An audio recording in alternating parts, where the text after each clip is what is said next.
नमस्कार, CSK news में आपका स्वागत है। तो दोस्तों आज हो गया 14 जनवरी, जो फटाफट ब्रेकिंग न्यूज निकल के आ रही है दोस्तों। कोविड-19 पिछले 24 घंटे में टूटा रिकॉर्ड। पीएम मोदी ने मुख्यमंत्रियों संग बैठक में दिए बड़े आदेश। दूसरी बड़ी अपडेट निकल के आ रही है रजौरी जिले के नियंत्रण रेखा पर गोलीबारी में 2 जवान शहीद। मौके पर सेना के वरिष्ठ अधिकारी भी पहुंचे। हालात खराब हो रहे जम्मू कश्मीर में। आपको बता दें एक खास करके आतंकी को ढेर किया गया है। तीसरी बड़ी अपडेट निकल के आ रही, भारत का बजट डंका दोस्तों। पासपोर्ट जो है, भारतीय पासपोर्ट हुआ ताकतवर, 60 देशों में कर सकेंगे वीजा फ्री यात्रा।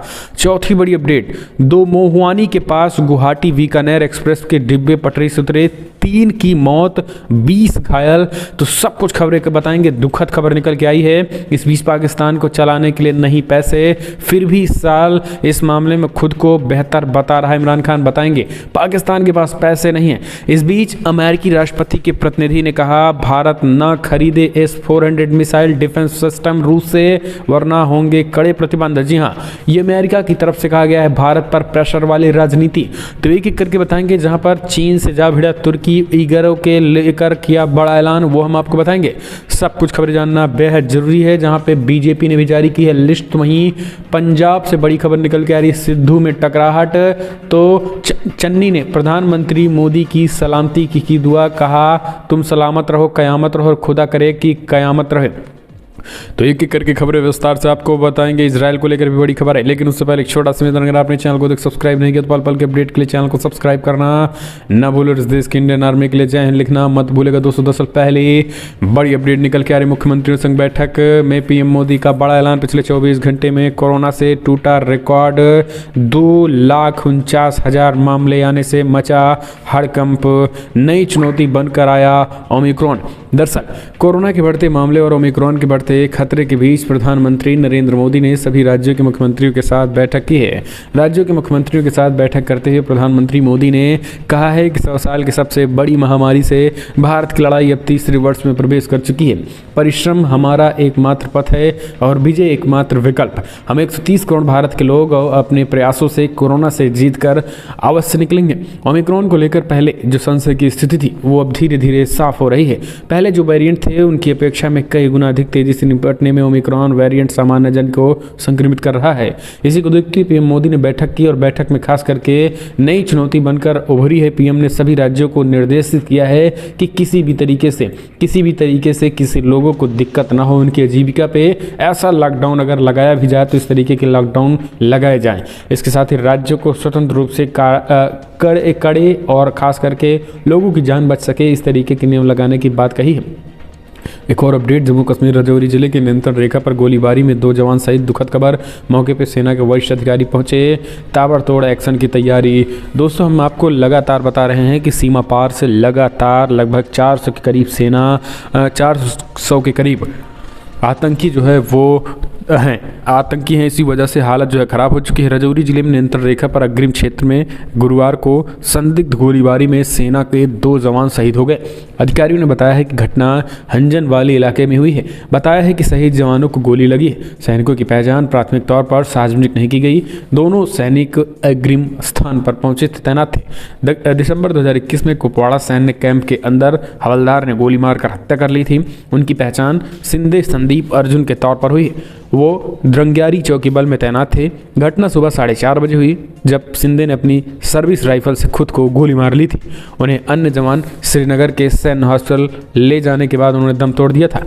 हम चलते हैं एक और अपडेट लेते हैं। तो दोस्तों बड़ी खबर, पहले से ज़्यादा ताकतवर भारतीय पासपोर्ट अब 60 देशों में कर सकेंगे वीज़ा फ्री यात्रा। जी हाँ, वीज़ा फ्री यात्रा। भारत के पासपोर्ट अब पहले से ज़्यादा ताकतवर हो गए हैं। दरअसल दुनिया भर में भारतीय पासपोर्ट की शक्ति पहले से ज़्यादा बढ़ गई है। दुनिया के सबसे ताकतवर पासपोर्ट की रैंकिंग में भारतीय पासपोर्ट अब 83वें स्थान पर पहुंच गया है। बता दें कि हेनले पासपोर्ट इंडेक्स दुनिया के सबसे शक्तिशाली पासपोर्ट की रैंकिंग जारी करता है। इनमें कुल 199 देशों के पासपोर्ट शामिल होते हैं। साल 2021 में भारतीय पासपोर्ट 199 देशों की रैंकिंग में 90वें स्थान पर था, लेकिन साल 2022 में भारतीय पासपोर्ट ने 7 स्थानों की छलांग लगाते हुए 83वां स्थान हासिल कर लिया है। दरअसल हेनली पासपोर्ट इंडेक्स द्वारा जारी किए गए ताज़ा रैंकिंग में साफ हो गया है कि भारतीय पासपोर्ट की ताकत पिछले 1 सालों के दौरान बढ़ोतरी हुई है। भारतीय पासपोर्ट की इस ताकत का फायदा उन सभी भारतीयों को मिलेगा जिनके पास भारत का पासपोर्ट है और अब भारतीय पासपोर्ट का धारक बिना वीजा के ही दुनिया के 59 देशों में यात्रा कर सकेंगे। हम चलते हैं एक और अपडेट। दोमुही के पास गुवाहाटी बीकानेर एक्सप्रेस के डिब्बे पटरी से उतरे, 3 की मौत, 20 घायल। दुखद खबर। दोस्तों पश्चिम बंगाल के दोमुहानी में गुरुवार को पटना से गुवाहाटी जा रही बीकानेर एक्सप्रेस के कुछ डिब्बे पटरी से उतर गए हैं। शुरुआती जानकारी के मुताबिक ट्रेन के 5 से 6 डिब्बे पटरी से उतरे और ट्रैक के पास पलट गए। इस घटना में कम से कम 3 लोगों के मारे जाने की खबर है। इसके अलावा 20 लोगों के घायल होने की भी बात सामने आई है। इस बीच एक यात्री ने कहा है कि ट्रेन में अचानक से एक झटका लगा जिसके बाद डिब्बे पलट गए। यात्री ने कहा है कि लोगों की मौत की आशंका भी जताई गई है। भारतीय रेलवे ने भी इस हादसे पर बयान जारी किया है। बताया गया है कि हादसा शाम करीब 5 बजे हुआ था। तो दुखद खबर है। प्रधानमंत्री नरेंद्र मोदी ने भी दुख व्यक्त किया है। इसके साथ ही जो घायल हैं ट्रेनों को लेकर मुआवजे का ऐलान कर दिया गया है। हादसे में मृतकों के परिजनों को भी मुआवजे का ऐलान कर दिया गया है। हम चलते हैं एक और अपडेट। पाकिस्तान को चलाने के लिए नहीं है इमरान खान के पैसे, खुली पोल खुद कटोरा लेकर मांग रहा है भीख। पाकिस्तान आर्थिक बदहाली के दौर से गुजर रहा है। मुल्क चलाने के लिए इमरान खान को दूसरे देशों के सामने हाथ फैलाने पड़ रहे हैं, लेकिन उसके बावजूद उनकी अकड़ कम नहीं हो रही है। इमरान को लगता है कि पाकिस्तान की आर्थिक सेहत भारत से अच्छी है। इस्लामाबाद में इंटरनेशनल चैम्बर समिट 2022 के उद्घाटन सत्र में बोलते हुए उन्होंने कहा कि पाकिस्तान की आर्थिक स्थिति इस क्षेत्र में कई देशों में खासकर भारत की तुलना में बेहतर है। टाइम्स ऑफ इंडिया की रिपोर्ट्स के मुताबिक Rawalpindi chambers of commerce and industries द्वारा आयोजित सम्मेलन में बोलते इमरान खान ने कहा कि पाकिस्तान अभी दुनिया के कई देशों की तुलना में सबसे सस्ते देशों में से एक है। उन्हें विपक्ष पर निशाना साधा है, यानी अपनी कमजोरियों को साइड करते हुए इमरान खान का यह तरीका। एक और अपडेट आपको बता दें, अमेरिका की तरफ से कहा गया है कि राष्ट्रपति के प्रतिनिधि बोले नहीं चाहते हैं भारत खरीदे रशिया के S-400 defence missile defence system. Bharat को रूस से S-400 मिसाइल डिफेंस सिस्टम की डिलीवरी शुरू हो गई है। इस बीच अमेरिका ने भारत पर इन हथियारों को खरीद को लेकर दबाव बनाना शुरू कर दिया है। अमेरिकी राष्ट्रपति Joe Biden coordinator for sanction policy James O'Brien ने अमेरिकी सांसदों से कहा है कि अमेरिका नहीं चाहता है कि भारत रशिया S-400 मिसाइल रक्षा प्रणाली खरीदे। हालांकि उन्होंने ये भी कहा है कि राष्ट्रपति बाइडेन द्वारा भारत को कैट्सा कानून से छूट देने की बढ़ती मांग पर वॉशिंगटन को महत्वपूर्ण भू रणनीतिक परिस्थितियों पर गौर करना होगा। भारत ने अक्टूबर 2018 में रूस के साथ $5 अरब में 5 S-400 मिसाइल डिफेंस सिस्टम खरीदने का समझौता किया था। तब तत्कालीन ट्रंप प्रशासन ने चेतावनी दी थी कि अगर इस समझौते को अमल में लाया जाता है तो अमेरिका प्रतिबंध लगा सकता है। बाइडेन प्रशासन ने अभी तक स्पष्ट नहीं किया है कि क्या वह S-400 मिसाइल प्रणाली खरीदने के लिए भारत पर काउंटरिंग अमेरिकाज के तहत प्रतिबंध लगाएगा या फिर नहीं। हम चलते हैं एक और अपडेट लेते हैं। तो दोस्तों बड़ी खबर, उइगर मुसलमानों को लेकर तुर्की चीन से जा भिड़ा। कहा आपराधिक शिकायत दर्ज कराई, बोले हमारे भाइयों को मुक्त कराएं। तुर्की में उइगर समुदाय ने शिनजियांग प्रांत में चीन में नरसंहार पर चीनी अधिकारियों के खिलाफ आपराधिक मामले दर्ज कराया है। तुर्की में समाजसेवी वकीलों समेत उइगर परिवार इस्तांबुल के कागलियान जिले की अदालत में उपस्थित हुए। इस दौरान कई प्रदर्शनकारी भी मौजूद रहे। उनके हाथों में बैनर थे जिस पर लिखा गया था कि हमारे परिवार कहाँ हैं। इस बैनर पर चीन से उनके भाइयों को मुक्त कराने की अपील की गई थी। कनाडा स्थित अंतर्राष्ट्रीय think tank international forum for rights and securities ने उन्हें अपना समर्थन दिया है। प्रदर्शनकारियों ने चीनी अधिकारियों की तस्वीरें भी ले ली हैं जिनके खिलाफ आपराधिक शिकायतें दर्ज की गई हैं। स्वयंसेवी वकीलों गुलदेन सोनमोस रुमेशा समेत कई लोगों ने एक तरीके से ये मामला दर्ज कराया है। हम चलते हैं एक और अपडेट। बेल्जियम यूक्रेन में तनाव घटाने को लेकर नाटो रूस में उच्च स्तरीय वार्ता, सुरक्षा वार्ता प्रस्ताव पास। नाटो रूस के अधिकारी यूक्रेन के भविष्य को लेकर मतभेदों को पाटने के लिए अहम बैठक कर रहे हैं। इनमें रूसी राष्ट्रपति व्लादिमीर पुतिन के तनाव कम करने के सुरक्षा प्रस्ताव पर खास तौर पर चर्चा की जाएगी। और ये बैठक अमेरिकी नेतृत्व की उन कोशिशों के बीच हो रही है जिनमें वॉशिंगटन का मानना है कि रूस कभी भी यूक्रेन पर आक्रमण कर सकता है, जबकि मॉस्को ने इससे इनकार किया है। हम चलते हैं और अपडेट। जम्मू कश्मीर में इस 8 साल 8 ऑपरेशन में 14 आतंकी ढेर, इनमें 7 पाकिस्तानी। घाटी में लगातार घुसपैठ की कोशिश जारी की जा रही है, सेना ने दी जानकारी। दरअसल सेना ने कहा है कि इस साल जो है वो 8 ऑपरेशन में 14 आतंकी को ढेर कर दिया गया और इनमें 7 पाकिस्तानी हैं। घाटी में लगातार घुसपैठ की कोशिश जारी है। जम्मू कश्मीर के डीजीपी दिलबाग सिंह ने गुरुवार को कहा है कि इस साल 8 ऑपरेशनों से 14 आतंकियों को ढेर किया गया और इन 14 आतंकवादियों में से 7 पाकिस्तान के थे। बता दें कि घाटी में आतंकी अपनी नापाक हरकतों से बाज नहीं आ रहे हैं। हम चलते हैं और अपडेट लेते हैं। तो दोस्तों बिग ब्रेकिंग न्यूज़ निकल के आ रही है, जहां पर आपको बता दें यूपी में अयोध्या से सीएम योगी आदित्यनाथ लड़ेंगे चुनाव। राम नाम से जाति की कार्ड को काटेगी बीजेपी, सर्वे में भी मिले अच्छे संकेत। यूपी के सीएम योगी आदित्यनाथ के अयोध्या से चुनाव लड़ने की खबर लगभग पक्की हो चुकी है। इस बारे में कई मीडिया रिपोर्ट्स के सूत्रों के हवाले से दावा किया गया है। दिल्ली में हुई बीजेपी बैठक के दौरान सीएम योगी को अयोध्या से लड़ाने का फैसला हो चुका है। अब औपचारिक ऐलान ही बाकी है। ये फैसला बीजेपी ने क्यों लिया है, इसके पीछे की समीकरण क्या है, ये सब जानने से पहले नज़र डालते हैं एबीपी न्यूज़ सी वोटर के सर्वे पर। सर्वे में जब लोगों से पूछा गया कि क्या सीएम योगी अयोध्या से चुनाव लड़ने से बीजेपी को फ़ायदा होगा, तो 56% ने हाँ में जवाब दिया, जबकि 31% लोगों ने कहा है कि इससे पार्टी को लाभ नहीं मिलेगा। 13% लोगों ने इस सवाल के जवाब में कहा है कि वे कुछ नहीं कर सकते हैं, लेकिन 56% लोगों ने कहा है कि जो है वो अच्छा फ़ायदा होगा। हम चलते हैं और अपडेट लेते हैं। तो दोस्तों बड़ी खबर, यूपी आपको बता दें विधायकों के 172 उम्मीदवारों की लिस्ट लगभग फाइनल कर दी है बीजेपी ने। केशव प्रसाद मौर्य और दिनेश शर्मा भी चुनाव लड़ेंगे। सीएम योगी आदित्यनाथ समेत तमाम दिग्गज जो इस बार मैदान में उतरने वाले हैं। वीडियो कॉन्फ्रेंसिंग में शामिल हुए नड्डा, राजनाथ और गडकरी क्योंकि कोरोना पॉजिटिव हैं। पीएम मोदी और अमित शाह लगातार मीटिंग कर रहे हैं कोरोना को लेकर। सीएम योगी आदित्यनाथ भी जो है वो कहीं ना कहीं अयोध्या से चुनाव लड़ेंगे। तो सब कहीं एक और अपडेट, पीओके में बैठे हैं 400 आतंकवादी, सेना कभी भी कर सकती है एयर स्ट्राइक। दरअसल सेना प्रमुख जनरल एम नरवणे ने कहा है कि पाकिस्तान अधिकृत कश्मीर में चल रहे आतंकी प्रशिक्षण शिविरों एवं लॉन्च पैड से 340 से 400 आतंकवादी घुसपैठ की फिराक में बैठे हैं। हालांकि सेना पूरी तरीके से सतर्क है। नरवणे ने बुधवार को सेना के वार्षिक प्रेस कॉन्फ्रेंस में ये बातें कही हुई हैं। उन्होंने कहा है कि खुफिया स्रोतों से जानकारी मिली है कि पश्चिमी सेक्टर में सीमा पार आतंकी शिविरों में बड़ी संख्या में आतंकी मौजूद हैं। हालांकि नियंत्रण रेखा में सर्दियों के दौरान घुसपैठ में कमी आ जाती है, लेकिन जम्मू में अंतर्राष्ट्रीय सीमा की तरफ से इस तरीके का खतरा बढ़ सकता है। उन्होंने कहा है कि पाकिस्तानी सेना के साथ गोलीबारी को विराम देने के लिए हुई सहमति के बाद पिछले वर्ष फरवरी के बाद इनके उल्लंघन की इक्का-दुक्का घटनाएं भी हुई हैं। इनकी स्थिति को हद तक सामान्य करने में मदद मिली है, लेकिन घुसपैठ का खतरा कम नहीं हुआ है। सेना प्रमुख के अनुसार पश्चिमी क्षेत्र में खतरा कम नहीं हुआ है और इसलिए हमें सतर्क बने रहना है। उन्होंने कहा है कि सरकार के रुख से जम्मू कश्मीर सुरक्षा की स्थिति में लगातार सुधार होने की बात कही गई है। नरवणे ने माना है कि ड्रोन के इस्तेमाल से चुनौती बढ़ी है और हथियारों के साथ साथ नशीले पदार्थों की तस्करी बढ़ी है। इसके साथ ही सेना ने यह भी कहा है कि अगर इसी तरीके से आतंकियों की कहीं न कहीं जो बढ़ोतरी वो सीमा पार होती रही, एक्टिविटी अगर ठीक नहीं हुई तो इसके खिलाफ कड़ा एक्शन ले लिया जाएगा। और इतना नहीं, तैयारी जो है पूरी तरीके से सेना की तैयारी एयर स्ट्राइक करने की है। एक और अपडेट दोस्तों, कल चाइना और भारत के बीच बातचीत लेकिन रही पूर्णतः विफल। गतिरोध हल करने के लिए फिर से बातचीत करने की बात कही गई है। बीच बैठक जो है सेना भिड़ते भी नजर आए हैं।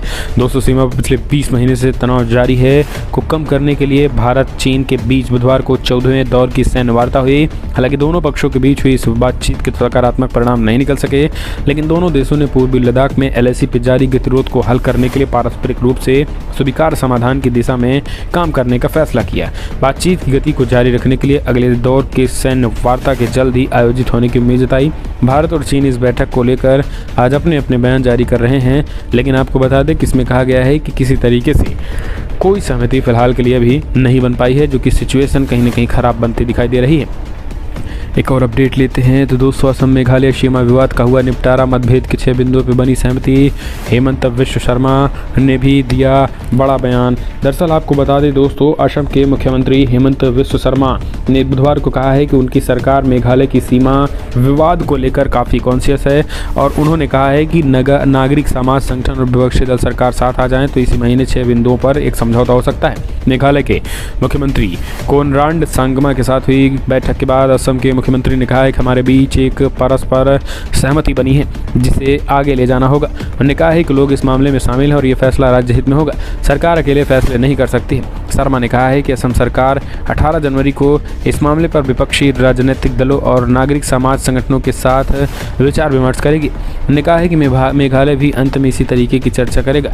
शर्मा ने कहा है कि अगर कुल मिलाकर लोग हमारे फैसलों को स्वीकार करते हैं तो हम भी इसके बारे में आश्वस्त हैं। हम चलते हैं एक और अपडेट लेते हैं। तो दोस्तों बिग ब्रेकिंग न्यूज़ निकल के आ रही है, जहां पर आपको बता दें भारत के लिए खतरे की घंटी डोकलाम क्षेत्र में तेजी के साथ निर्माण कर रहा है चाइना। रिपोर्ट्स में बड़ा खुलासा। दरअसल पूर्वी लद्दाख और अरुणाचल प्रदेश से सटे इलाकों में चीन काफ़ी तेज़ी के साथ निर्माण कार्य तो कर रहा है, लेकिन चीन ने भूटान के साथ अपने विवादित ज़मीन पे काफ़ी तेज़ी के साथ निर्माण कार्य कर रहा है और एक दो नहीं बल्कि 200 से ज़्यादा संरचनाओं का निर्माण चीन कर रहा है। इससे आने वाले वक्त में भारत के लिए बहुत बड़ी मुसीबत पैदा हो सकती है। समाचार एजेंसी रॉयटर्स ने सेटेलाइट तस्वीरों के आधार पर दावा किया है कि चाइना ने भूटान के साथ अपने विवादित सीमा पर 2 मंजिला इमारतों के साथ साथ 200 से ज़्यादा संरचनाओं का निर्माण कार्य तेज़ी के साथ बढ़ाना शुरू कर दिया है। इसके साथ ही चीन ने 6 जगहों पर निर्माणाधीन बस्तियों के निर्माण में तेजी लाई है। अमेरिका डेटा एनालिटिक्स फर्म हाईकॉन 360 द्वारा रॉयटर्स को प्रदान की गई तस्वीरें में चीनी निर्माण कार्यों का विश्लेषण किया गया है और साफ साफ देखा जा रहा है कि किस तरीके से जो है वहाँ पर पूरी जो डिसंगेजमेंट की प्रक्रिया थी वो कहीं ना कहीं एक तरीके से खत्म नहीं होती दिखाई दे रही है। चाइना जो है वो निर्माण कार्य लगातार करता दिखाई दे रहा है। हम चलते हैं एक और अपडेट लेते हैं। दोस्तों सिख फॉर जस्टिस की धमकी, इस बार गणतंत्र दिवस पर फहराएंगे खालिस्तानी झंडा, वीडियो वायरल, सेना पूरी तरीके से तैयार। दरअसल आपको बता दें खालिस्तानी आतंकी समूह सिख फॉर जस्टिस ने एक बार फिर से धमकी भरा वीडियो बनाया है। पंजाब विधानसभा चुनाव और 26 जनवरी से पहले खालिस्तानी संगठन आतंकी समूह सिख फॉर जस्टिस ने बुधवार को दी है। इस बार गणतंत्र दिवस पर तिरंगे की जगह खालिस्तान का झंडा फहराने का ऐलान कर दिया है। इस धमकी भरी वीडियो में पीएम मोदी को ब्लॉक करने और 26 जनवरी को राष्ट्रीय राजधानी से तिरंगा हटाने के लिए भी कहा गया है। तो लगातार खालिस्तानियों की तरफ से धमकी दी जा रही है, लेकिन आपको बता दें कि सिक्योरिटी एजेंसियां जो हैं वो पूरी तरीके से मुस्तैद हैं और इस तरीके के लोगों को कुचलने की पूरी तैयारी कर चुके हैं। हम चलते हैं एक और अपडेट। जय जय श्री राम। दोस्तों अयोध्या से सीएम योगी आदित्यनाथ लड़ेंगे चुनाव, कहा जिहादियों को शक्ति के साथ कुचलेंगे। दोस्तों आपको बता दें यूपी के सीएम योगी आदित्यनाथ को भाजपा अयोध्या सीट से विधानसभा चुनाव में उतारने की तैयारी में है। पार्टी सूत्रों ने कहा है कि जानकारी दी है कि भाजपा से टिकट बंटवारे पर मंथन पहले ही शुरू हो चुका है। मंगलवार को दिल्ली में कोर कमेटी की मीटिंग हुई है और इसमें सीएम योगी आदित्यनाथ भी अपने दोनों डिप्टी सीएम के साथ मौजूद थे। पार्टी के नेता ने बताया है कि दिल्ली में हुई मीटिंग्स में सीएम योगी आदित्यनाथ किस सीट से चुनाव लड़ेंगे इस बात को लेकर भी चर्चा हुई है। पार्टी नेता ने कहा है कि सीएम योगी आदित्यनाथ को अयोध्या से उतर जाने से पूरे प्रदेश में हिंदुत्व का संदेश जाएगा। हालांकि सीएम योगी आदित्यनाथ को मथुरा सीट से भी लड़ाए जाने की चर्चाएं भी थी। सांसद ने कहा है कि मथुरा से योगी को लड़ाने की मांग थी, लेकिन मथुरा से फिलहाल के लिए लड़ाया नहीं जाएगा। लेकिन अब जो बड़ी खबर निकल के आ रही है यही है कि दोस्तों चुनाव की तैयारियों के बीच ये सारी चीज़ें कहीं ना कहीं अपने आप में पासा पलटने वाला है। हम चलते हैं एक और अपडेट लेते हैं। दोस्तों बिग ब्रेकिंग न्यूज़ निकल के आ रही है, जहां पर आपको बता दें चाइना के साथ हमने आपको बताया किस तरीके से बात निकली, लेकिन सेना ने बड़ा ऐलान किया। एलओसी पे सीज फायर उल्लंघन में आई है कमी, पाकिस्तान की तरफ से किया गया है बड़ा ऐलान। दोस्तों दरअसल पाकिस्तान की तरफ से भले ही सीज फायर वायलेशन में भारी कमी आई, लेकिन पाकिस्तान अपनी हरकतों से बाज नहीं आ रहा है। Indian army chief general M Naravane ने बुधवार को कहा है कि पाकिस्तान की तरफ से प्रॉक्सी वार जारी है और ने कहा है कि पिछले साल फरवरी में भारत और पाकिस्तान इस सहमति पर पहुंचे हैं कि सीज फायर का उल्लंघन नहीं होगा। हालांकि 2003 से भी ये सहमति थी, लेकिन पाकिस्तान लगातार इसका उल्लंघन कर रहा था। ये बेहद बड़ी खबर निकल के आ रही। पिछले साल फरवरी के बाद सीज फायर का उल्लंघन कम हुआ। उल्लंघन की अब तक 2 घटनाएं हुई हैं और इससे कहीं ना कहीं एक तरीके से जम्मू कश्मीर को लेकर पाकिस्तान की रणनीति साफ साफ जग जाहिर हो रही है। हालांकि आपको बता दें जम्मू कश्मीर अपनी सिक्योरिटी को लेकर अपनी सिक्योरिटी पहल में भी कहीं ना कहीं जम्मू कश्मीर का मसला जो है वो बाहर कर रहा है पाकिस्तान। हम चलते हैं एक और अपडेट। यूपी चुनाव को लेकर प्रधानमंत्री मोदी काफ़ी ज़्यादा सख्त, पीएम मोदी ने खुद संभाली कमान, टिकट बंटवारे में हुए शामिल। यूपी विधानसभा चुनाव के लिए उम्मीदवारों के नाम तय करने की मीटिंग्स में गुरुवार को पीएम मोदी भी शामिल होंगे और ये पहला मौका होगा जब टिकटों के मंथन में पीएम मोदी ने भी हिस्सा लिया है। बुधवार को दिल्ली के भाजपा मुख्यालय में टिकट बंटवारे को लेकर दिन भर में मीटिंग चली थी। अब एक बार फिर से बैठकें हो रही हैं। इस मीटिंग में वर्चुअल तौर पर पीएम मोदी शामिल हुए हैं। प्रधानमंत्री के अलावा डिफेंस मिनिस्टर राजनाथ सिंह, केंद्रीय परिवहन मंत्री नितिन गडकरी भी ऑनलाइन जुड़े थे। नेताओं के अलावा home minister Amit Shah, UP के CM Yogi Adityanath, deputy CM Keshav Prasad Maurya, Dinesh Sharma मुख्यालय पर ही मौजूद थे। इस मीटिंग में जिन अहम मुद्दों पर बात हुई है उनमें से ये भी एक है कि सीएम योगी आदित्यनाथ चुनाव में उतरेंगे या नहीं। इसके अलावा अयोध्या से चुनाव लड़ेंगे। सीएम योगी आदित्यनाथ को लेकर लड़ाने की पूरी तैयारी है। गृह मंत्री अमित शाह लगभग बहुत अब कम नेताओं के ही कहीं ना कहीं एक तरीके से टिकट कटेंगे, क्योंकि दोस्तों बीजेपी में कहीं ना कहीं एक तरीके से जो सेंधमारी हो रही है, इसी को देखते हुए जिन लोगों के टिकट कटने थे अभी फ़िलहाल के लिए वो रुक गई है। और बीजेपी कोर कमेटी की बैठक में पीएम मोदी उम्मीदवारों के नामों पर मुहर लगाएंगे और संघ के प्रति रुझान को लेकर भी पीएम मोदी रिव्यू करेंगे। तो दोस्तों, जिस तरीके से पीओके में 400 के करीब आतंकवादी बैठे हैं, इसे आप कैसे देखते हैं? कमेंट के माध्यम से आप अपने